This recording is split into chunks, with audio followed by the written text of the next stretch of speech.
আসসালামু আলাইকুম রহমতুল্লাহ। কেমন আছেন সবাই? আজকে আমরা সবাই মিলে চলে যেতেছি সাগর পাড়ে ঘুরতে। আমরা একটা গাড়ি নিয়ে বের হয়ে গেছি কাজ শেষ করে। আমাদের গাড়ি চলতেছে সাগর পাড়ের উদ্দেশ্যে। দেখেন এই দেশের রাস্তাঘাটগুলো কত সুন্দর, পাশে কোনো হকার নাই, রাস্তা অনেক প্রশস্ত, আর বিকেলের পরিবেশটা তো আর অনেক সুন্দর।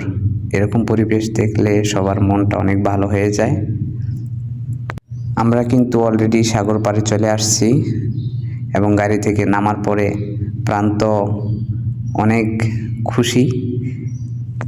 সাগর পাড়ে একটা বড় ফুটবল খেলার মাঠ দেখতে পেলাম। এখানে অনেক পোলাপান ফুটবল খেলতেছে, আমাদেরকেও ডাকতেছে ফুটবল খেলার জন্য। আমরা খেলি নাই, আমরা যেহেতু সাগর পাড়ে আসছি ঘুরতে দেখতে, তাই আমরা সরাসরি সাগর পাড়ে চলে আসছি।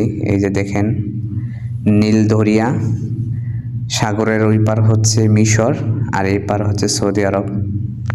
দেখেন এই দেশের সাগর পাড়ের দৃশ্যটা কত সুন্দর, কোনো হকার নাই, কোনো চিল্লাচিল্লি নাই, পরিবেশটা অনেক সুন্দর। এরকম পরিবেশে আসলে সবার মনই ভালো হয়ে যাবে আশা করি। নীল দরিয়ার সাগরের ঢেউ, মন মাতানো গান। বিকেলবেলা আসলে এই সমস্ত জায়গায় দেখা যায় যে অনেক সৌদি আরবের লোকেরা, অনেক দেশের লোকেরা এখানে আসে বিকেলবেলা, আইসা বসে বসে চা খায়, গাওয়া খায় এবং তারা সেই পুরনো দিনের গান শোনে, বসে বসে অনেক ফিলিংস নেয় তারা।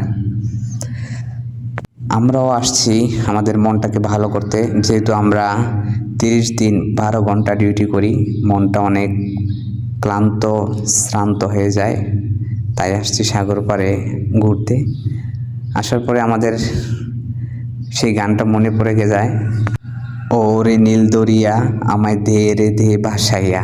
মামুনে আসলে এই গানটা শুই না, একটা ফিলিংস নিতেছিল, তাই আমি একটা ছবি উঠাইলাম মামুনের দেখা দেখি কিন্তু শান্ত পাগল হয়ে গেছে এরকম একটা ফিলিংস নিতে, এরকম একটা ভিডিও শট নিয়ে নিলাম, যেহেতু সবাই আনন্দ করতে আসছে এবং আমরা সবাই মিলে একটা ছবি উঠাইলাম। সোহাগ তো এখানে আমাদের সুপারস্টার, আর আমি গরিব মানুষ।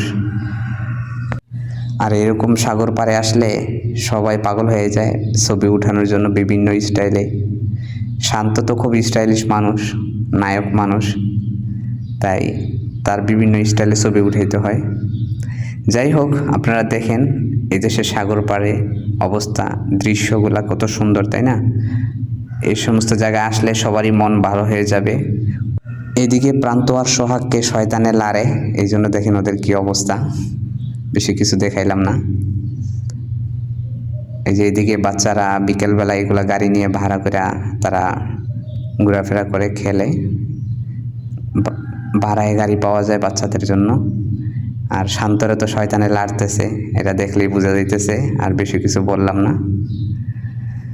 আমাদের ঘোরাফেরা প্রায় শেষ, এখন ছবি উঠানোর পালা।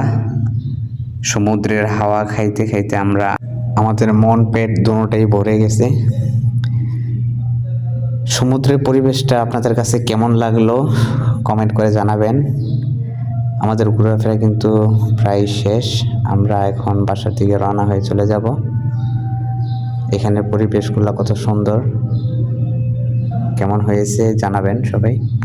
এই সমস্ত জায়গায় আসলে বাসায় যেতে মনে চায় না, মনে চায় সারা রাত সমুদ্রের পাড়ে বসে এরকম আবহাওয়ায়, এরকম পরিবেশে বসে রাত পার করে দেই।